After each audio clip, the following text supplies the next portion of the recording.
Soyez les bienvenus dans LCI dimanche soir à la veille de la visite de Vladimir Poutine au fort de Brégançon où il sera accueilli par Emmanuel Macron. On va se poser la question ce soir, Emmanuel Macron doit-il recevoir Vladimir Poutine? Serait-ce l'amorce d'un réchauffement entre les deux pays et qu'est-ce qu'ils ont tous les deux à y gagner? On en parle avec mes invités ce soir. Isabelle Vera-Masson, bonsoir, directrice de recherche au CNRS, spécialiste de communication médiatique.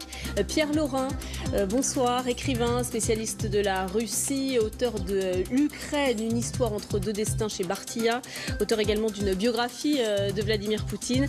Et Édouard Moradpour, bonsoir à vous, spécialiste de la Russie, auteur des 10 plaies de la Russie chez Fauve. Alors, avant d'amorcer le débat, on va tout d'abord poser les choses. C'est pas la première fois que les deux hommes, en tout cas, se rencontrent. On voit ça avec ce sujet signé Yael Champoux. Alors, dans un instant, on va parler évidemment de cet aspect-là. Est-ce que c'est l'amorce d'un réchauffement? Mais tout d'abord, je voudrais qu'on s'arrête sur le timing. On l'a dit dans le sujet, Emmanuel Macron reçoit Vladimir Poutine 5 jours avant le G7 qui se tient à Biarritz, sommet dont a été exclue la Russie à la suite de l'annexion de la Crimée. Cette date-là, évidemment, n'est pas un hasard. Absolument pas. Je crois qu'il y a un signal fort. Un signal géopolitique, à mon avis, fort de la part de Macron. C'est-à-dire que en fait, il fait rentrer par la petite porte Poutine dans le G7. Il y est sans y être. Il est à la limite, il met le pied dans la porte. Donc je dirais qu'il est dans un espèce de G7 et demi. Est-ce que c'est un sommet pour compenser un petit peu l'absence justement de la Russie au G7 ? Je crois qu'Emmanuel Macron est un tout petit peu plus subtil. Il ne s'agit pas seulement éventuellement d'anticiper une future rentrée de la Russie dans le G7 qui redeviendrait le G8. Il s'agit surtout de se poser, lui, vis-à-vis des autres chefs d'État, des 6 autres chefs d'État qui participeront à ce sommet. Il s'agit pour lui d'être le lien entre la Russie et les autres, alors que la situation internationale est en train de changer d'une manière très importante et pratiquement radicale. La France, Isabelle Vera-Masson, la France, elle doit être consultée par la Russie, justement, la Russie consultée par la France avant ces grands rendez-vous internationaux? En tous les cas, Emmanuel Macron s'inscrit dans un sillage qui est très prestigieux en France, celui du général de Gaulle. Le général de Gaulle avait, d'une certaine manière, intégré l'URSS à l'époque dans la diplomatie, en ayant un point de vue une attitude assez originale par rapport aux États-Unis. On était quand même dans la guerre froide, une guerre froide, mais tout de même. Et il avait marqué la grandeur de la France, sa souveraineté, en s'opposant d'une certaine manière à la relégation de l'URSS au banc des nations. Et à sa dimension, c'est un petit peu ce que fait Emmanuel Macron en invitant en marge du sommet, pas la veille, pas pendant, pas après, mais quelques jours avant tout de même, pour que ce soit clairement au niveau de la communication politique, dans le sillage évidemment du G7, ça c'est pas une rencontre n'importe à un quelconque moment autre, c'est dans le sillage du G7 et c'est une manière à la fois encore une fois d'avoir une attitude gaullienne consistant à se démarquer légèrement des autres pays, en particulier de Donald Trump, enfin de tous ces gens avec lesquels le président est en bisbille, et en même temps d'avancer sur un certain nombre de petites questions, mais qui c'est avec des petites questions que... Je voudrais quand même dire qu'il n'y a pas que des aspects positifs. En faisant ça, Emmanuel Macron prend un risque. Parce que cette rencontre se déroule à un moment où, en URSS, ça ne se passe pas bien. Au niveau de ce qui est important pour nous, les Européens, c'est-à-dire les droits de l'homme, c'est-à-dire la démocratie et le libéralisme politique. On va y revenir. Oui, je crois que ce qui est intéressant, c'est de constater que Emmanuel Macron, avec cette rencontre, se laisse 5 jours avant le sommet, et c'est le délai nécessaire pour que les diplomaties des différents pays agissent, qu'elles intègrent ce qui a été dit et qu'elles puissent réagir de manière à ce que le dialogue à Biarritz soit constructif. Et c'est Emmanuel Macron qui, du coup, se pose en interlocuteur. Enfin, je pense qu'il fait d'abord passer ce message que la Russie est un partenaire incontournable. C'est ça le message qui passe dans cette invitation. C'est-à-dire qu'on ne peut pas résoudre les grands dossiers chauds internationaux qu'on connaît, on y reviendra, l'Iran, la Syrie, l'Ukraine, sans inclure la Russie qui est partie prenante directe de ces problèmes. Donc il est en train de délivrer un message. C'est vrai que la Russie ne fait pas partie du G7, mais elle a un rôle à jouer. Donc il faut discuter avec la Russie. C'est ça le message, à mon avis, que fait passer Macron. Et c'est très important, d'autant que les relations sont un petit peu froides, on va dire. En tout cas, là, lors de leur première rencontre, on va entendre Emmanuel Macron tout de suite. C'était quelques jours après l'élection d'Emmanuel Macron, en mai 2017. Et c'était à Versailles. Il avait été interpellé, vous allez l'entendre, Emmanuel Macron, par la patronne de Russia Today, qui lui reprochait de ne pas avoir accrédité ses journalistes. Écoutez sa réponse, écoutez surtout le ton qu'il emploie. Je vais commencer par la deuxième question. J'ai toujours eu une relation exemplaire avec les journalistes étrangers, encore faut-il qu'ils soient journalistes. Et les responsables politiques ont des responsabilités de prendre des décisions, de dire les choses. Quand des organes de presse répandent des contre-vérités infamantes, ce ne sont plus des journalistes, ce sont des organes d'influence. Russia Today et Sputnik ont été des organes d'influence durant cette campagne qui ont, à plusieurs reprises, produit des contre-vérités sur ma personne et ma campagne. Et donc j'ai considéré qu'ils n'avaient pas leur place, je vous le confirme, à mon quartier général. La totalité de tous les journalistes étrangers, y compris russes, professionnels, ont eu accès à ma campagne. C'est simple, les règles sont ainsi, ce seront toujours les mêmes. Voilà, le ton est donné. Oui, moi je voudrais ajouter quelque chose à ça, c'est que c'est quand même très très bizarre. On invite quelqu'un dans le grand faste de Versailles, donc pour réchauffer les relations. Et à la fin, il y a une douche froide. Si vous avez regardé, Poutine, impassible, il n'a même pas répondu. Je pense que il n'a pas beaucoup apprécié. Donc, à mon avis, la réception à Brégançon, dans un cadre beaucoup plus intime et chaleureux, va rétablir cette impression désagréable, à mon avis, qu'a eu Poutine à Versailles. Oui, Pierre Laurent. Je crois que la face de poker face de Poutine n'était pas du tout parce qu'il était perturbé, parce que ce que venait de lui dire Macron était désagréable. C'est simplement qu'à ce moment-là, il n'avait pas de raison d'intervenir. Pourquoi ? Parce que Emmanuel Macron avait cédé sur la partie importante de leur discussion, qui était d'intégrer le président Bachar el-Assad dans le dialogue politique syrien, alors que la France jusque-là était opposée. Et ça, c'est la victoire en sous-main de Vladimir Poutine. Il n'avait pas besoin de mettre en danger cette victoire en intervenant d'une manière intempestive. Voilà, c'est intéressant de le dire. Mais je pense qu'aujourd'hui, il ne pourrait plus avoir le même discours. Bien sûr que non. Absolument pas. Pourquoi ? Absolument. Parce que depuis, il y a eu les Gilets jaunes, à mon avis. Mais bien entendu. C'est-à-dire qu'il ne peut pas critiquer même. À mon avis, ce ne sera pas un sujet abordé. Les droits de l'homme, on en parle beaucoup. J'ai vu dans la presse, ce sera le sujet numéro 1 abordé à Brégançon. Je ne crois pas. Parce que je ne crois pas. Pourquoi ? Parce que si Macron dit à Poutine, vous réprimez sévèrement les gens qui demandent la démocratie, les manifestants, etc., il a la réponse dans les gencives immédiatement. Et vous, les gilets jaunes, les yeux éborgnés, les mains explosées, qu'est-ce que vous en faites ? Donc je pense que la discussion s'arrêtera net. On voit justement ces images, à gauche la Russie, à droite la France, c'est un petit peu le parallèle qu'on peut faire entre ces manifestations.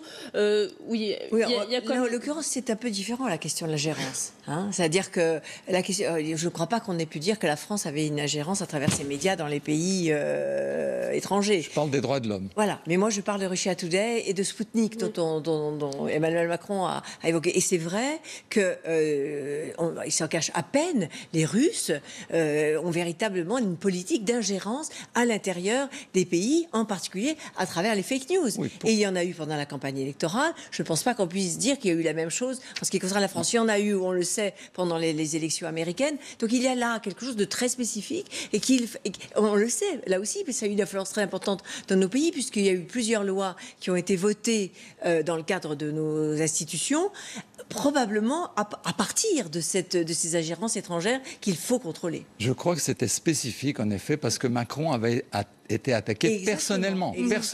C'est ça c'est un peu différent. Le rituel des droits de l'homme face à ce genre de pays, tous les présidents de la République le font. On leur demande, bien sûr, de rencontrer un tel. Ces présidents, ces responsables de pays qui ne sont pas des pays démocratiques ou pas assez démocratiques. Et à chaque fois, le président évoque la question des droits de l'homme.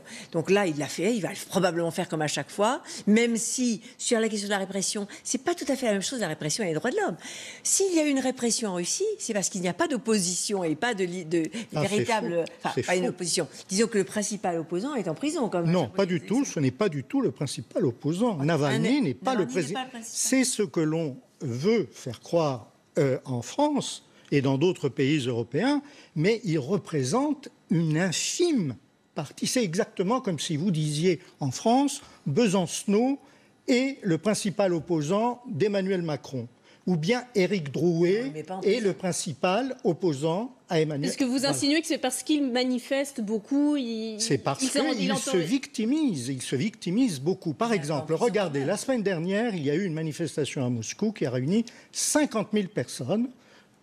Je pense que le chiffre est à peu près incontestable, et elle était parfaitement autorisée. Il n'y a pas eu de violence, il n'y a pas eu d'interpellation, il n'y a eu rien. En revanche, lorsque M. Éric Drouet, en France, organise une manifestation illicite, il est traduit en justice et condamné à 2 000 € d'amende. Il ne fait pas une seule journée de prison. Attendez. En Russie, Navalny, il fait cela, organiser des manifestations illicites depuis des années et des années. C'est-à-dire que la première fois, il y a un appel à la loi, la deuxième fois, il y a une amende, la troisième fois, il y a une amende plus lourde, la quatrième fois, c'est une peine de prison de détention administrative, c'est le terme qui est employé là-bas, de 15 jours, et là, maintenant, il en est à 30 jours.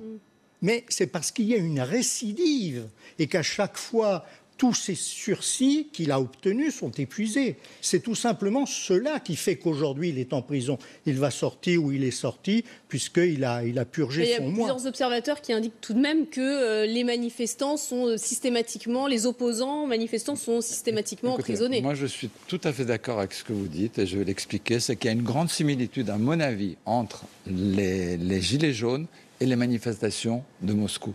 Au niveau de la nature même et de ce qu'ils veulent. À mon avis, il y a une similitude, c'est-à-dire c'est des jacqueries, entre guillemets, des débuts de jacquerie. Et je pense que le pouvoir russe, je le sais par information que j'ai eue, c'est que le pouvoir russe exécutif a analysé à la loupe le phénomène des Gilets jaunes. Le pourquoi, le comment et comment le réprimer. Et leur décision a été, il faut essayer de les réprimer au plus vite, le plus proprement possible, c'est-à-dire qu'il ne faut surtout pas qu'il y ait des morts. Mais c'est ce qui s'est passé, il n'y a pas eu tellement de blessés, il y a eu des prisons. Et encore, vous savez, il y a eu en tout, d'après les statistiques, 2000 interpellations, c'est-à-dire des interpellations, c'est des contrôles d'identité, éventuellement quelques gardes à vue.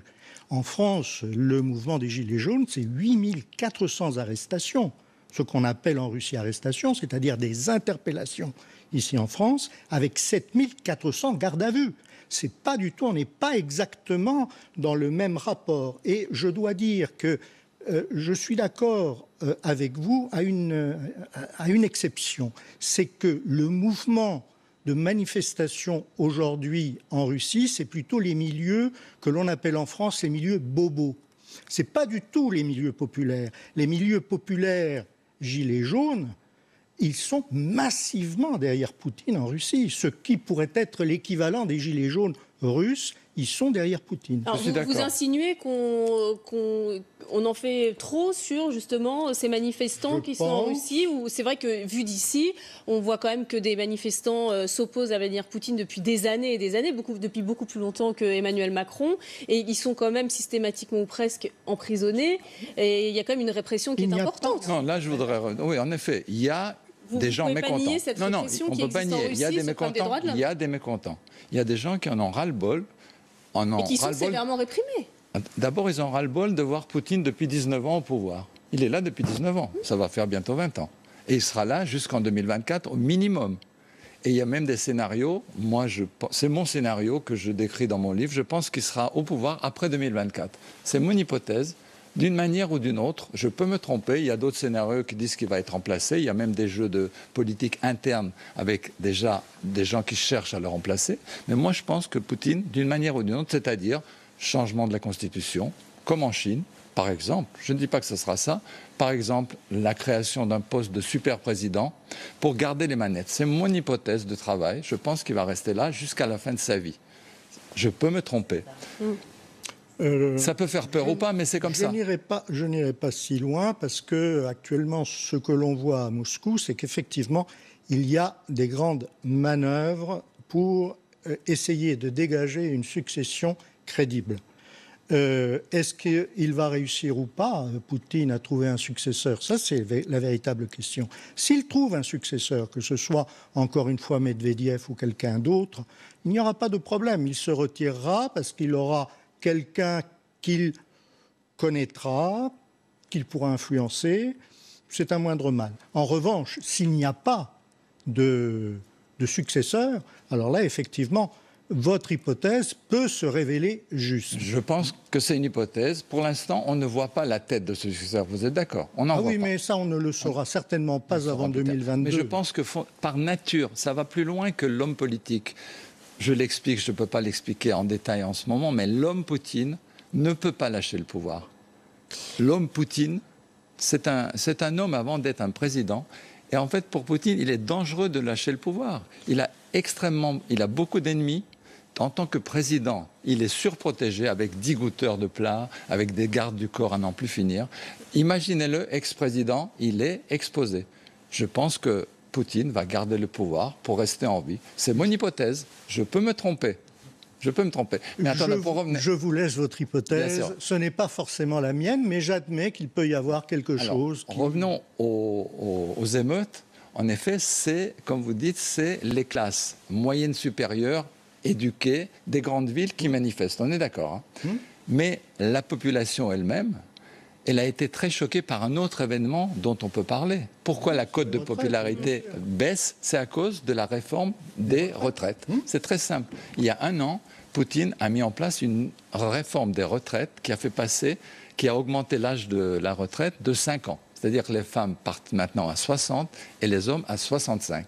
Ça a fait des dégâts dans sa réputation. Vous êtes d'accord? Ah oui, tout à fait. Donc il a perdu beaucoup d'opinions favorables à cause de la réforme des retraites qui s'ajoute à la situation économique aussi. Parce que les sanctions, même si la Russie s'en sort, même si le PIB cette année va augmenter de 1,4%, donc au niveau macroéconomique, la Russie s'en sort malgré les sanctions. N'empêche que les sanctions font mal. Au niveau de la vie de tous les jours, les gens vivent plus mal, les produits sont plus chers, le rouble a dévissé. Autrement dit, les sanctions vraiment empoisonnent la vie de Poutine. Le rouble a dévissé il y a maintenant 5 ans, depuis il est stable, les prix se stabilisent. Effectivement, on vit certainement plus mal qu'on aurait vécu s'il n'y avait pas eu les sanctions, mais le grand avantage de ces sanctions, c'est d'avoir fait en sorte que les Russes savent aujourd'hui qu'ils ne peuvent compter que sur eux-mêmes. C'est-à-dire qu'il y a une dynamique qui explique d'ailleurs la croissance qui est relativement favorable par rapport aux années précédentes. Il est vrai, dans certains domaines, notamment le domaine agroalimentaire, c'est-à-dire qu'aujourd'hui, les Russes ne sont pas malheureux parce qu'ils ne mangent pas de camembert français. Vous le savez bien, ils ont fabriqué un camembert russe. Et il est d'ailleurs très bon, je l'ai goûté, il est parfait. Je voudrais qu'on revienne, on va recentrer le débat sur les relations entre la France et la Russie, maintenant qu'on a évoqué cette situation intérieure en Russie, avec cette visite donc de Vladimir Poutine demain au fort de Brégançon. Dans ce contexte, il y a une question qui se pose évidemment. Est-ce que la Russie est ou doit être notre allié? On a posé la question à deux représentants politiques. Écoutez, on en reparle juste après. La Russie n'est pas une dictature infamante, odieuse, telle qu'on aimerait la décrire. La Russie, c'est un grand pays, c'est un partenaire, ça doit être un allié. Il serait illusoire de penser qu'aujourd'hui la Russie est notre allié. Poutine a dit qu'il était l'ennemi de la démocratie libérale. Alors pardon, moi qui suis un libéral, qui crois aux libertés publiques, quelqu'un qui me dit je suis votre ennemi, non, par définition ce n'est pas mon allié. Isabelle Verra-Masson, la Russie, est-ce qu'elle doit être notre allié aujourd'hui? C'est une nécessité? Alors, je pense que là, vous me demandez un avis presque personnel, parce que je ne suis pas spécialisée géopolitique. Ce que je sais, c'est que la tradition gaulienne, qui est d'être amie avec les grands pays, parce que la France a besoin d'alliances avec les grands pays, et que les mettre au banc, mettre un grand pays comme la Russie au banc des nations, l'ostraciser, l'isoler, c'est évidemment faire prendre un risque que ni la France, ni même le monde ne saurait courir. Donc de toute façon, et ça a été le mérite du général de Gaulle, et le fait que Emmanuel Macron s'inscrive, mais ça a été le vrai de tous les présidents de la République depuis, il n'y a pas de spécificité d'Emmanuel Macron. Mais en tous les cas, il continue dans ce sens-là, me semble effectivement de bonne aloi, et c'est un peu plus facile d'être proche de Poutine que ça ne l'était d'être avec les descendants politiques, en tous les cas, de Staline. On n'est quand même pas du tout dans le même type de régime. Or, le général de Gaulle, en s'alliant avec l'URSS, s'alliait avec des gens qui étaient au pouvoir dans des conditions Je suis tout à fait d'accord, sanguinaires. plus que d'accord. C'est-à-dire que pour moi, l'allié naturel de l'Europe, c'est la Russie. C'est vrai que la Russie est un énorme pays qui a 9 fuseaux horaires. Non, mais c'est vrai qu'il y a une partie de la Russie qui est en Asie.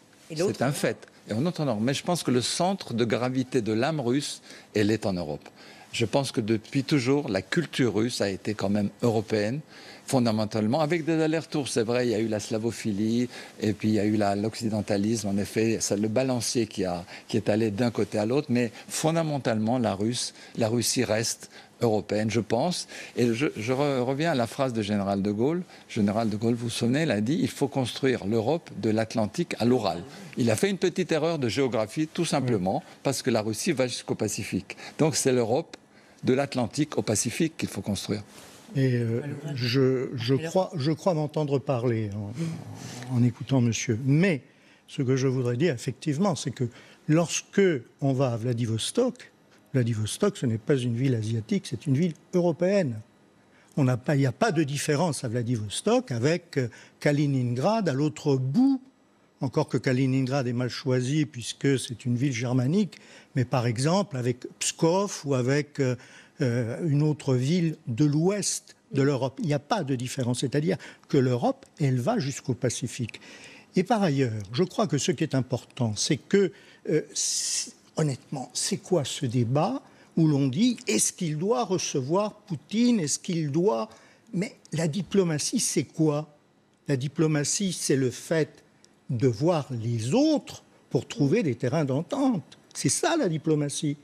Si on ne discute qu'avec les amis...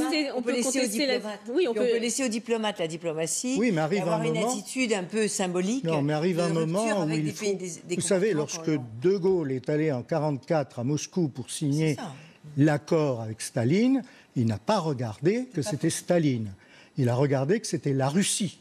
Donc là, on doit fermer les yeux sur les... On ne doit pas fermer les yeux, mais simplement, il est absurde. Pourquoi sommes-nous en train de pousser la Russie, qui est notre allié naturel? Vous savez, la France, au XIXe siècle, à la fin du XIXe siècle, lorsqu'elle se trouvait isolée, qu'elle n'était pas sûre d'une alliance avec l'Angleterre, avec la Grande-Bretagne, qu'elle était opposée à l'Allemagne qui militarisait, elle a trouvé, la France républicaine a trouvé un allié naturel dans la Russie tsariste. Et ils ont signé l'accord, le traité d'alliance franco-russe, qui a donné les fameux entremets franco-russes, mais ça c'est de la petite histoire, alors que les républicains français étaient profondément hostiles au tsarisme. Il n'y avait pas de problème. Et les tsaristes étaient profondément hostiles aux républicains français. Et la diplomatie, ce n'est pas la morale, c'est la réelle politique. D'accord. C'est ça qui est intéressant. La diplomatie, c'est pas la morale, et du coup, on ferme les yeux sur on ne fait même pas les droits de l'homme, sur la Syrie. Non, on discute. Non, la géopolitique n'a pas de cœur, c'est vrai. La géopolitique n'a pas de cœur. Donc il faut traiter les problèmes, il faut se servir des Russes pour régler les problèmes, au lieu de les isoler. C'est ça qui est absurde. On les isole. Alors quand ils sont isolés, ils se butent. Eh bien, ils prennent les alliances avec les Chinois. Est-ce que vous pensez qu'au niveau de l'âme russe, ils ne se reconnaissent absolument pas dans les Chinois? je ne critique pas les Chinois, mais ce n'est pas du tout la même culture, alors qu'ils se sentent tout à fait européens. Donc je pense que l'isolement dû aux sanctions est terrible. Il n'y a pas que l'économie, il y a aussi ce qu'il y a dans la tête des gens. Et aujourd'hui, moi je vois une différence par rapport aux 20 ans pendant lesquels j'ai vécu en Russie, et ensuite, depuis 2014, il y a une différence très nette dans la mentalité des gens. Avant, il y avait une espèce d'optimisme des Russes, malgré le chaos, malgré les années Yeltsin. Ils croyaient vraiment au monde, ils croyaient à l'Occident, ils voulaient être occidentaux. Et depuis 2014, je vous assure, les choses ont beaucoup changé. C'est-à-dire que les Russes sont pessimistes. Moi, je rencontre des gens qui n'y croient plus, qui ont peur, qui ont une espèce d'angoisse diffuse, ils ont peur de la guerre. Ce n'est plus comme avant. Et je pense que l'isolement, et c'est ce que j'appelle d'ailleurs une plaie, hein, le 10e chapitre de mon livre, c'est l'isolement de la Russie, c'est les ténèbres. Je pense que ça fait énormément de dégâts, parce que c'est dans la tête des gens. Mais Poutine n'est pas quelqu'un qui... Il faut reconnaître qu'il ne déteste l'isolement ou l'isolation. C'est-à-dire qu'à chaque fois que nous, je dis les Français, les présidents l'ont invité, il est toujours venu. Alors que...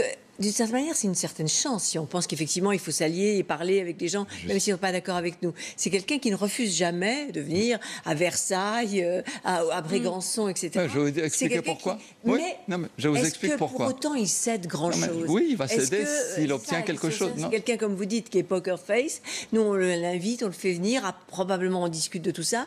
Et à l'arrivée, on n'a pas l'impression qu'il bouge. Si. Pourquoi vient-il d'abord? Pourquoi vient-il? On a déjà vu pourquoi Macron a invité Poutine. On a déjà vu, il y a plein de messages, aussi bien politiques que géopolitiques, on l'a vu. Mais pourquoi Poutine vient voir Macron? Eh bien, la réponse, c'est qu'il prend toujours, comme vous dites vous-même, les mains tendues pour essayer de rompre l'isolement. C'est ça l'objectif. Et rompre l'isolement, concrètement, c'est supprimer les sanctions. C'est aussi basique que ça. Il fait... Oui, il n'a pas à chaque fois quand même sur ce que oui, mais il faut que ce soit donnant-donnant. Il peut reculer. Attendez, on y vient. Au dossier chaud, on y viendra. Je pense que l'Ukraine est un domaine où on peut discuter avec Poutine. En effet, il faut oublier la Crimée. Je pense que ceux qui se font une illusion en pensant que la Crimée redeviendra redeviendra ukrainienne, ils se trompent. Il faut oublier la Crimée. C'est fini. Elle est russe pour toujours. Elle l'a été. Elle est redevenue pour une raison stratégique, d'ailleurs. C'est pas parce que pour annexer un petit bout de territoire, c'est pour conserver dans la force navale russe le port de Sébastopol. C'est plein, voilà. Donc ça ne reviendra pas en arrière. En revanche, au niveau de l'Ukraine et du Donbass, je pense qu'il y a matière à discuter avec Poutine. Personne n'a intérêt à ce que cette guerre larvée continue. Et surtout, le nouveau président ukrainien, me semble-t-il, est beaucoup plus ouvert à l'Europe et en même temps à la Russie. Je pense que c'est quelqu'un qui sera ouvert au dialogue. Et je pense que c'est un domaine qui peut être donnant-donnant. Je pense que ça commencera d'ailleurs par ça. Si jamais il y a une évolution dans les années à venir, ce sera on arrête le conflit du Donbass, donc on amène une paix à travers peut-être une autonomie ou quelque chose dans ce genre-là, et en contrepartie, vous m'enlevez les sanctions. Et ensuite, ça veut dire revenir dans le G8. Effectivement, c'est ça. Je reviens à la diplomatie, c'est prendre en compte les intérêts de chacun. Jusqu'à présent, on n'a jamais pris réellement en compte les intérêts russes. Les Occidentaux ont été les vainqueurs de la guerre froide, et donc ils ont considéré la Russie comme le perdant, et ils avaient tous les droits. Alors pendant une certaine période où la Russie était très très faible, où elle avait besoin d'une aide considérable, la période de Boris Yeltsin, jusqu'en 1999, eh bien, la Russie a cédé. C'est-à-dire que les Occidentaux ont pris l'habitude de considérer qu'ils pouvaient faire de la Russie ce qu'ils voulaient, ce qui n'était pas du tout le cas. Et à partir de 1999, Poutine a essayé de mettre en place, d'abord en tant que Premier ministre et ensuite en tant que président, il a essayé de mettre en place une alliance qui était dans les tuyaux depuis longtemps. On parlait d'une alliance entre l'OTAN et la Russie, entre l'Occident et la Russie, qui irait de Vancouver à Vladivostok. Et il a essayé, il a proposé même à un moment en 2000 l'entrée éventuelle à terme de la Russie dans l'OTAN. Et à chaque fois, il s'est fait blackbouler. Tout à fait. On l'a rejeté. Je pense que l'Europe a raté le coche dans les années 90. Il a raté le coche. Tout était réuni pour pouvoir faire rentrer la Russie dans l'Europe. Oui. Des deux côtés. Mais pourquoi Pourquoi les Américains n'en voulaient pas? Bien entendu. Bien entendu, parce que ça aurait renforcé l'Europe qu'ils n'aiment pas déjà, même telle qu'elle. Vous savez très bien que les Américains n'aiment pas l'Europe forte. Tout ce que fait Trump en ce moment, le fait de soutenir le Brexit, ça affaiblit l'Europe. Forcément. Alors justement sur ces relations entre l'Occident et la Russie, je voulais qu'on regarde justement une citation de Hubert Védrine, l'ancien ministre des Affaires étrangères, qui était ce matin sur Europe 1. Les Occidentaux ont des rapports plus mauvais avec la Russie actuelle qu'ils n'en avaient avec l'Union soviétique dans les 20 dernières années de l'URSS. Tout à fait, parce qu'on a considéré que c'était une grande puissance. Donc une grande puissance, on la respecte. Or, les Occidentaux, en effet, ont pris l'habitude de piétiner la Russie. Dans les années 90, la période Yeltsin a été catastrophique à plusieurs points de vue, notamment la Russie a été dépiécée. Elle a été partagée entre les oligarques, etc. Et en fait, les Occidentaux venaient faire leur marché. C'était formidable. Ils ont adoré cette période. Les Occidentaux et les Américains ont adoré la période Yeltsin. C'était formidable. On pouvait faire ce qu'on voulait. Et justement, Poutine a rétabli les choses. C'est-à-dire, on sait très bien que la popularité de Poutine tient à deux choses, ces deux jambes, la fierté nationale et la stabilité. Voilà les deux raisons qui expliquent sa popularité. Qu'est-ce qu'ils ont à gagner tous les deux, et Emmanuel Macron et Vladimir Poutine, avec cette rencontre demain à Brégançon? Qu'est-ce qu'ils ont à gagner politiquement? Moi, je pense qu'ils ont tout à gagner, honnêtement, excusez-moi, mais je pense qu'ils ont tout à gagner, si vous permettez. Je pense que d'abord, au niveau politique, Macron délivre plusieurs messages. Il voulait d'ailleurs le faire, il l'a dit, il voulait faire de Brégançon un Élysée bis. C'est ce qui est fait. Aujourd'hui, c'est un bureau, c'est-à-dire il reçoit un grand de ce monde. À mon avis, ça va continuer et je pense que chaque année, il y aura un invité de marque, à mon avis. Regardez la dernière photo de Macron, torse nu, lunettes de soleil, avec plein de dossiers dans les bras. Vous avez vu cette photo? Ça veut dire « je travaille, je ne suis pas en vacances, je travaille ». C'était le message que voulait faire passer l'Élysée. Alors voilà. Justement, je vous coupe, on va prendre la direction du fort de Brégançon, de Bormes-les-Mimosas, où nous attend Céla Bougriou. C'est là qui suivra demain cette rencontre au sommet, cette rencontre au fort de Brégançon. Quel est le programme, Céla, pour demain?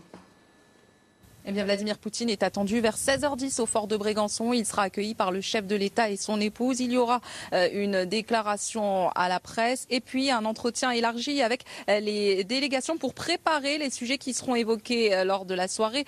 Parmi les sujets à traiter, eh bien, il y en a quelques-uns qui posent justement des tensions entre les deux pays, notamment la Syrie ou encore l'Iran et l'Ukraine. Et puis, ce que je peux vous dire également, c'est qu'après cela, eh bien, les présidents vont s'isoler, vont parcourir le fort de Brégançon pour une visite et ce sera le moment donc plutôt privilégié entre les deux hommes qui rejoindront plus tard leur délégation afin donc de poursuivre ce dîner de travail. Vladimir Poutine devrait quitter le fort de Brégançon vers 20h à l'Elysée. En tout cas, on nous promet pour cette séquence diplomatique un dialogue franc et direct. Merci Céla Bougriou avec Julie Janus et évidemment sur LCI. On suivra toute cette séquence en direct à partir de 16h. Alors, dans les éléments de langage de l'Elysée, on nous dit que le cadre de Brégançon est plus propice à la discussion avec le président russe. Qu'est-ce que ça vous évoque vous en termes de communication, peut-être Isabelle Béramasson? Alors ce n'est pas la première fois effectivement que Brégançon a été utilisé pour faire des rencontres parallèles d'un autre ordre, avec toujours cette idée que lorsqu'on rencontre des gens, on l'a beaucoup connu ça avec les Américains, avec Camp David, que lorsqu'on leur rencontre les hommes politiques ou dans des cadres plus amicaux, plus informels, on peut leur dire des choses plus franches. Je ne suis pas sûre que ce soit toujours vrai, mais en tous les cas, ça fait partie de la mythologie des relations diplomatiques. Et l'année dernière, Theresa May était venue également à Brégançon. Là, Boris Johnson va arriver. Boris Johnson, là, vraiment, on est sur du chaud, puisque le Brexit, évidemment, touche la France de manière extraordinairement importante. Donc, l'idée de faire une réunion informelle, qui est quand même quelque part accepté par les autres, les hommes, enfin les dirigeants du G7 ne sont pas contre la rencontre entre Emmanuel Macron et Poutine. Donc c'est assez habile, et pour Poutine qui montre qu'il n'est pas isolé, qu'il n'est pas un pestiféré, et pour Emmanuel Macron qui d'une certaine manière prend le lead, prend la direction d'une Europe qui se démarquerait des puissances qui sont des puissances économiques, mais qui ne sont pas forcément sur tous les sujets des puissances politiques. Vous savez, les Russes sont extrêmement sensibles aux relations personnelles, c'est-à-dire d'homme à homme. Ce n'est pas d'entreprise à entreprise ou d'État à État. Moi, je l'ai constaté. C'est-à-dire que vous pouvez construire une relation avec une entreprise eh bien, si le patron s'en va, il faut tout reprendre à zéro. Donc aujourd'hui, Brégançon permet de créer une relation, en effet, intime, chaleureuse, d'homme à homme. Et je pense que ça, c'est extrêmement précieux. Il faut se méfier, parce qu'on se souvient de la fameuse rencontre homme à homme, et même femme et femme, de Donald Trump avec Emmanuel Macron. C'était pas Brégançon. Et c'était pas Brégançon, mais c'était cette idée que notre président de la République allait avoir une amitié avec Donald Trump, et ça ne s'est jamais... Poutine n'est pas Trump. C'est deux personnalités complètement opposées. Certes. Je dirais que pour schématiser les choses, c'est un peu un cliché. Trump, c'est un joueur de poker. C'est un joueur de poker. Il joue, il mise, il fait tapis, il ment. Alors que Poutine, c'est un joueur d'échecs. C'est un joueur d'échecs. Il prévoit les choses à l'avance, mais je pense qu'il tiendra parole. S'il donne sa parole, à mon avis, Poutine tiendra sa parole. Je pense que c'est au niveau de sa personnalité, c'est ça. C'est une certitude, parce que tout ce qu'il dit, il le fait, et tout ce qu'il fait, il le dit avant de le faire. Donc je crois que de ce point de vue-là, en tout cas, les deux ont à gagner. Macron, du point de vue de l'image, certainement beaucoup plus que Poutine. Poutine, ce qu'il veut, c'est trouver une solution, principalement en Ukraine, parce que la situation est mûre pour que on crève cet abcès du Donbass qui pollue la politique internationale depuis 5 ans. Or là, il y a une nouvelle donne. C'est un nouveau président qui est disposé en Ukraine au dialogue, qui a fait campagne sur cela, et il a été élu à 73% des voix. Le précédent président Poroshenko, qui bloquait toute possibilité de dialogue, n'a eu que 24%. Et aux législatives, il n'a même pas obtenu un groupe important. Tout à fait. Ça fait partie de ces rencontres où tout le monde est gagnant. Oui. On ne peut pas perdre. C'est-à-dire qu'on va faire un pas en avant, quoi qu'il arrive. Moi, je pense qu'il y a plus à gagner, en effet, et déjà gagné par Macron que par Poutine, parce que Poutine, il ne sait pas ce qu'il va obtenir. C'est pour ça que je dirais que c'est un petit pas pour Poutine, mais un grand pas pour Macron. Voilà le résumé de cette situation. La question, elle portait aussi sur le lieu. Pourquoi Brégançon? Parce qu'il aurait pu faire la même chose à l'Élysée. Et d'une certaine manière, le lieu géographique qui est à l'extérieur, loin, d'une certaine manière, de l'Élysée, c'est comme si ça exprimait le fait qu'il était loin des cartes géopolitiques globales, avec la Chine, l'Amérique, etc. Donc d'une certaine manière, il s'isole par rapport à ces questions-là. Et en même temps, c'est comme deux dirigeants de pays très importants. Évidemment, on ne parlera pas de il n'y aura pas de journalistes, normalement. Normalement, il n'y aura pas de conférence de presse. Il ne peut pas. Il n'y a pas d'obligation. Non, mais on ne peut pas, puisqu'il réserve, en effet, les messages à ses partenaires du G7. Il ne va pas dévoiler ce qu'il a été dit. Il ne dira rien. Il y a quelques journalistes qui sont autorisés à rentrer, mais avant la visite. Donc, il n'y a pas de règle. Après la visite, après la visite, ce sera... C'est-à-dire avant la visite, c'est pour les embrassades, les poignées de main, etc. Et puis quelques messages sympathiques.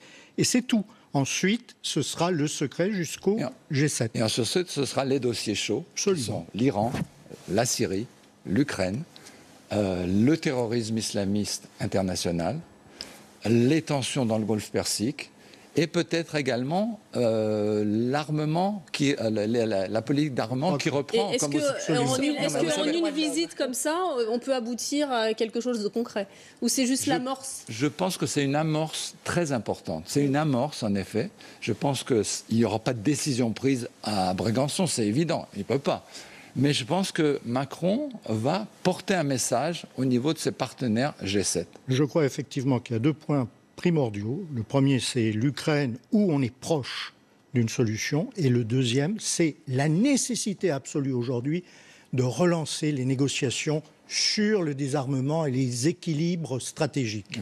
Et ça, je crois que ça va être pour Macron la porte qui lui permettra d'avoir l'attention des autres pays du G7 et notamment des Américains. Comme vous le savez, Trump est sorti de l'accord des missiles à moyenne portée qui avait été signé en 1987 entre Gorbatchev et Reagan. C'est catastrophique. C'est ce qui explique l'essai infructueux qu'il y a eu il y a quelques jours de la fusée russe qui a explosé parce qu'ils sont en train d'expérimenter de nouvelles armes à propulsion nucléaire. Non, ce qui est tout à fait dans le cadre de ce dont nous parlons aujourd'hui, c'est que l'amorce de ce traité FNI qui avait été signé en 87 entre Reagan et Gorbatchev, c'était en Islande, dans une maison isolée, loin de Moscou et loin de Washington, où ils se sont entendus. Ils ont fait connaissance et ils se sont entendus pour faire baisser les tensions.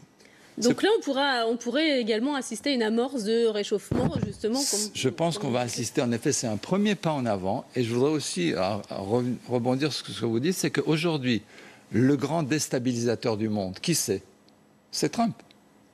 Accorde sur le climat. Je ne suis pas d'accord, ce n'est pas Trump, ce sont les États-Unis d'une manière générale. Bon, enfin, ce sont les États-Unis avec Trump à la tête, c'est-à-dire l'accord sur le climat, le nucléaire iranien et d'autres. Ils sont le Brexit, pousser le Brexit pour affaiblir l'Europe et d'autres. Donc, les USA, patronnés par Trump, déstabilisent le monde. Vous êtes d'accord ? Ils déstabilisent. Et aujourd'hui, Poutine, ça peut paraître paradoxal, je sais, et on va me dire je ne suis pas d'accord. Mais paradoxalement, Poutine, en poursuivant ses objectifs personnels, exemple en Syrie, eh bien, c'est un élément qui stabilise d'une certaine façon la géopolitique mondiale. On ramène la Russie dans l'échiquier mondial, on contrebalance l'influence des Américains, parce qu'un équilibre, il vaut mieux un équilibre qu'un déséquilibre. Donc, vous voyez, je pense que c'est paradoxal, mais c'est la vérité, c'est-à-dire qu'au fond, Poutine peut jouer un rôle de stabilisateur face aux États-Unis. Oui, et c'est ce que cherche Poutine. C'est ce que cherche Macron, à mon avis. C'est comme Macron, à mon avis, a une vue à long terme. Il sait que Poutine sera là, en tout cas, jusqu'en 2024, quoi qu'il arrive, longtemps. Mais la rencontre de Brégançon, c'est peut-être à minima aussi, c'est-à-dire deux hommes qui donnent un signe à leur électorat, ou en tout cas à leur peuple. Vladimir Poutine dit « Vous voyez, je ne suis pas exclu du G7 puisque je suis à Brégançon quelques jours avant ». Et Emmanuel Macron qui dit « Vous voyez à quel point je suis dans la sillage du général de Gaulle puisque la France se met ailleurs, autrement, et donne un signe au monde ». C'est peut-être tout ça. Il y a de la com, bien entendu, comme toujours. Mais il n'y a pas que ça. Je pense qu'il n'y a pas que ça. Moi, je suis plutôt... On parlera du climat et des droits de l'homme, quand même. Est-ce que c'est possible ? Attendez, le problème des droits de l'homme, c'est qui va parler à qui ? Est-ce que c'est Poutine qui va dire attention, les gilets jaunes, c'est pas très chouette ce que vous faites ? Ou est-ce que c'est Macron qui va dire attention, ce que vous faites, c'est pas bien ? Si on l'attaque, il le dira. Si on l'attaque Poutine là-dessus, il va le dire. Il l'a déjà dit. Je crois que ça, ils vont le passer sous silence parce que ce n'est pas important. Il n'y a pas la presse. Il l'a déjà dit. Non, ils ont déjà répondu. Et vous, vos gilets jaunes, qu'est-ce que vous en pensez ? Ça a déjà été dit. Donc, ça ne va pas être un sujet. Parce que c'est là où Macron est le moins légitime, c'est sur ce sujet. Alors, ce serait quoi les sujets sur lesquels ils pourraient au moins communiquer tous les deux ? On a des sujets. Alors, l'Ukraine, sujet numéro 1, où là, la Russie est seule pratiquement avec l'Ukraine pour pouvoir régler le problème. Donc, on pourrait arriver à quoi ? À terme, on pourra arriver à arrêter la guerre dans le Donbass. Voilà, c'est simple. Deuxièmement, la Syrie.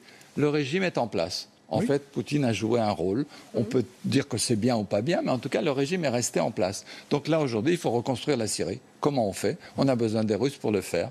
Peut-être bloquer Daesh qui se développe. Ça, c'est le problème majeur. Mais bon, le problème de la Syrie, c'est qu'effectivement, aujourd'hui, il n'y a plus qu'une seule enclave que l'on peut qualifier. Nous, qui sommes très gentils, on parle d'opposition. En fait, ce sont des djihadistes qui sont à Idlib. Et là, c'est le dernier réduit. Par ailleurs, on accuse Bachar de tous les maux, Bachar el-Assad de tous les maux.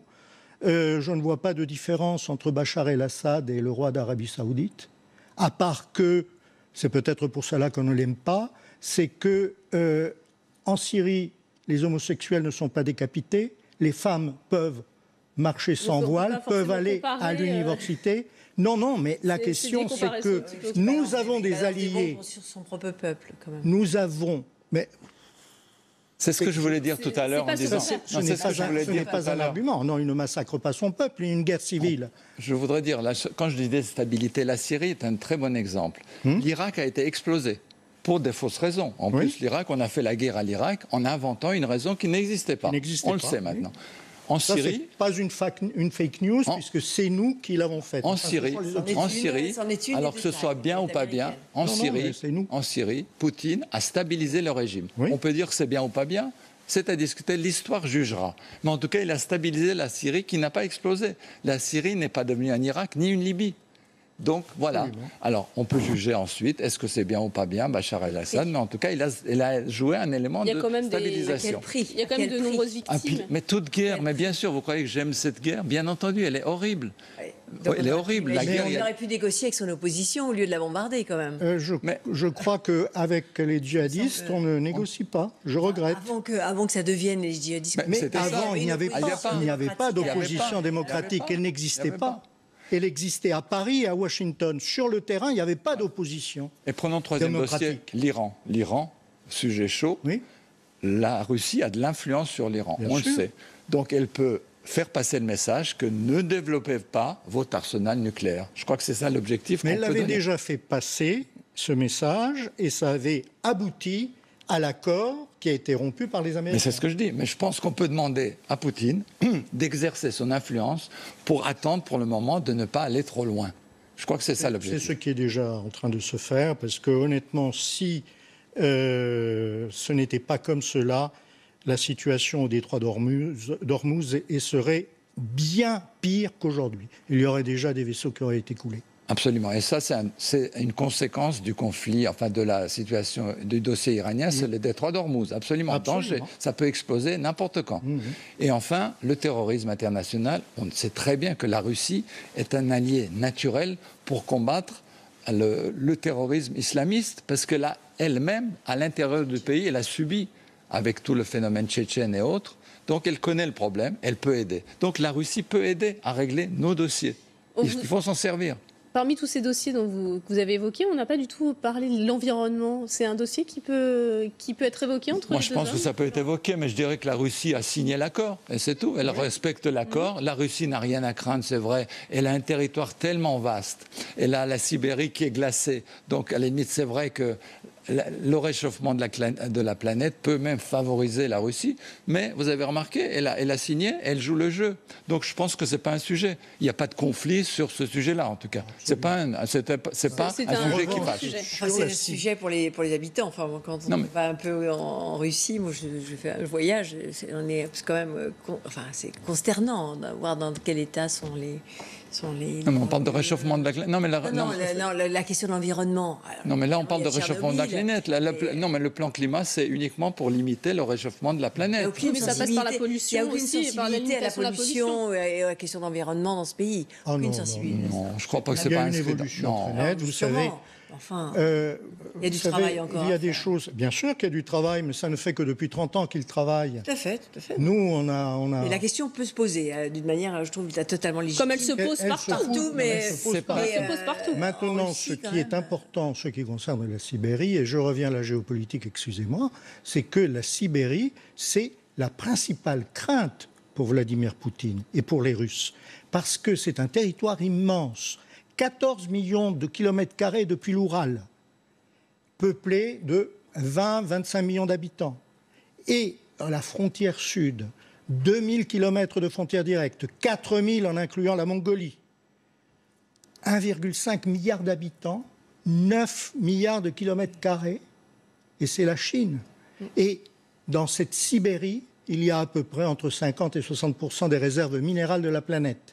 C'est-à-dire que là, il y a un appel du vide considérable qui sera comblé à un moment ou à un autre, dans le futur, par la puissance dominante. C'est pour ça que pour la Russie, aujourd'hui, avant qu'il ne soit trop tard, d'une part, ils essayent d'amadouer les Chinois comme ils peuvent, et d'autre part, ils ont besoin de l'alliance avec l'Europe et avec les États-Unis aussi. Et donc, ce n'est pas un sujet qui fâche. Je dirais que le climat, c'est un non-sujet, à mon avis. Oui, tout à fait. Voilà, donc ça, c'était en 1985. Helmut Kohl et François Mitterrand. Et à la suite de ça, ils avaient mis en place un téléphone rouge entre Paris et Berlin. Il y avait quand même, une avancée concrète à l'époque pour justement apaiser les tensions entre l'Est et l'Ouest. Oui, mais le Brégançon a été abandonné ensuite. Le Brégançon a été abandonné. Et si on met en parallèle aujourd'hui l'image de Macron en maillot de bain avec des dossiers par rapport à François Hollande en t-shirt délavé sur la plage, je crois que là, il n'y a pas photo. Il y avait aussi en 2004, hein, quand c'est Jacques Chirac, qui avait rencontré Abdelaziz Bouteflika. Là, on a juste cette image furtive de l'époque. Le président algérien avait dit à la suite, une page est tournée. Là aussi, il y a eu un réchauffement des relations à cette époque-là. Et ensuite, le dernier chef de l'État à avoir rencontré, non pas un homologue, mais au moins un haut responsable, c'est Nicolas Sarkozy, qui avait reçu la secrétaire d'État américaine, Condoleezza Rice. C'était en 2008. Là aussi, ils avaient à l'époque déjà évoqué la crise en Géorgie et cette invasion par les troupes russes. Donc voilà, voilà pour les précédents, on va dire, qui sont intéressants à voir et de mettre en perspective comme ça. Absolument, c'est pas nouveau, mais il le remet d'actualité. Macron remet un nouveau bureau, qui est en effet un Élysée bis, je le disais tout à l'heure. Pendant ses vacances, il travaille et il reçoit un grand chef d'État. Et l'année dernière, il avait reçu également, j'ai oublié, mais déjà Emmanuel Macron avait reçu Theresa May l'année dernière, Première ministre britannique. Maintenant, il y a une chose que je remarque, c'est que lorsque l'on voit Macron torse nu avec des dossiers, on trouve normal. Lorsqu'on voit Poutine torse nu en train de faire du cheval, on trouve ça anormal. Oh, normal. En tous les cas, c'est intéressant de voir la rencontre Helmut Kohl, François Mitterrand sur ses affaires internationales, puisqu'effectivement, en 85, on voit bien que Helmut Kohl, c'est le grand personnage de la chute du communisme, quand même. Hein, et Gorbatchev est là, Helmut Kohl va le rencontrer, et tout va changer. Tout va changer. S'il y a Poutine, c'est parce qu'il y a eu cette rencontre-là. Peut-être que François Mitterrand, ce jour-là, en a parlé avec Helmut Kohl, mais c'est essentiel, évidemment. Votre remarque est tout à fait juste. C'est vrai qu'il y a du bashing d'un côté. Il y a du bashing. On prend n'importe quel prétexte. Alors, moi, je ne suis pas un défenseur de Poutine, je vous assure. Ni un procureur, ni un avocat de Poutine. Et d'ailleurs, dans mon livre, je le dis clairement, moi, j'essaie d'avoir une vue objective, de comprendre la Russie, parce que pour comprendre aujourd'hui la situation de la Russie, il faut avoir vécu en Russie pendant longtemps. C'est mon cas, j'ai eu ce privilège de vivre toute la Russie post-communiste, depuis la chute du communisme, la fin de Gorbatchev, Yeltsin et Poutine. Donc, moi, je reviens, en fait, à la vérité et à l'objectivité. Je suis exactement dans le même cas, puisque j'ai également couvert toute la Russie. J'ai été correspondant jusqu'en 2000 et j'ai continué à travailler là-bas. Et je connaissais l'Union soviétique avant. J'ai été interdit de visa parce que j'avais commis un livre très défavorable à l'Union soviétique, du moins au régime communiste. Mais il faut connaître depuis longtemps ce pays pour savoir ce que pensent réellement non seulement les Russes que l'on rencontre, mais également la classe politique qui est influencée par eux, parce qu'ils viennent tous du même moule. Et le moule, c'est un moule communiste il y a 30 ans. Et la plupart des personnes âgées d'aujourd'hui vivent toujours dans cette période parce qu'ils n'ont pas admis la disparition de la grande puissance de la Derjava, de l'Union, qui était la deuxième puissance du monde, même si ce n'était pas vrai. En fait, il n'était la deuxième que du point de vue militaire. Du point de vue économique, c'est une véritable catastrophe. C'est d'ailleurs pour ça qu'elle a coulé. Mais il faut réellement connaître le pays de l'intérieur pour pouvoir le juger. Et on ne le connaît pas. On a des idées reçues, des clichés, des pensées politiquement correctes que tout le monde tremballe de médias en médias et de politique en politique. Ce qui est amusant, c'est que ce ne sont pas les mêmes personnes, puisque je suis frappée par la sympathie du Rassemblement national à l'égard de cette nouvelle Russie, alors qu'avant, évidemment, l'Union soviétique était plutôt soutenue de l'autre côté. Donc c'est intéressant de voir pourquoi le Rassemblement national est vraiment constamment en train de soutenir la politique tout à l'heure, de Poutine. Pourquoi ? Non, parce que c'est un parti nationaliste qui ressemble beaucoup, c'est vrai, à l'esprit Poutine. Et en fait, Poutine a soutenu Marine Le Pen, on le sait. C'est pour ça qu'il n'y a pas une Russie éternelle entre la Russie communiste et la Russie soutenue par Marine Le Pen. On a l'impression quand même qu'il y a eu mais l'âme ne change pas. Mais maintenant, ce que l'on peut constater, c'est qu'aux dernières élections présidentielles françaises, à l'exception de quelques petits candidats, tout le monde était sur une ligne pro-russe. À commencer par Fillon, mais pas seulement, bien sûr, Marine Le Pen, mais bien sûr Mélenchon, mais... Sauf le PS. Sauf le PS.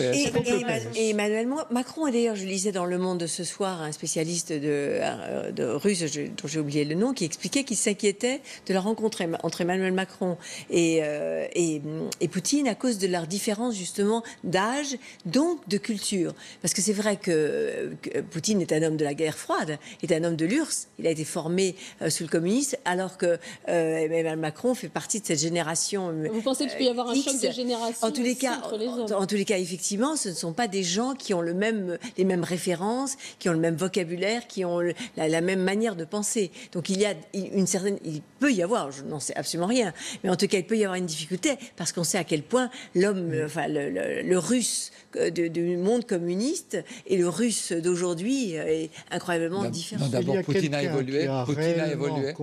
S'il y a quelqu'un qui a réellement compris l'évolution, c'est Poutine. Poutine n'est pas du tout aujourd'hui un homme du passé, c'est un homme du présent. Et ce qui est intéressant, c'est que même s'il y a des différences d'âge, de culture, etc., les conseillers diplomatiques sont là pour prévenir leurs présidents respectifs en disant il y a ceci ou il y a cela, fais attention à tel point ou à tel autre. Voilà, je crois que... On suivra en tout cas cette rencontre demain. Je vous rappelle, ce sera à partir de 16h depuis le fort de Brégançon. Emmanuel Macron recevra Vladimir Poutine. Merci en tout cas à tous les trois d'avoir évoqué ces dossiers qui sont nombreux. On est intéressable sur le sujet. On en reparlera évidemment sur l'antenne d'LCI.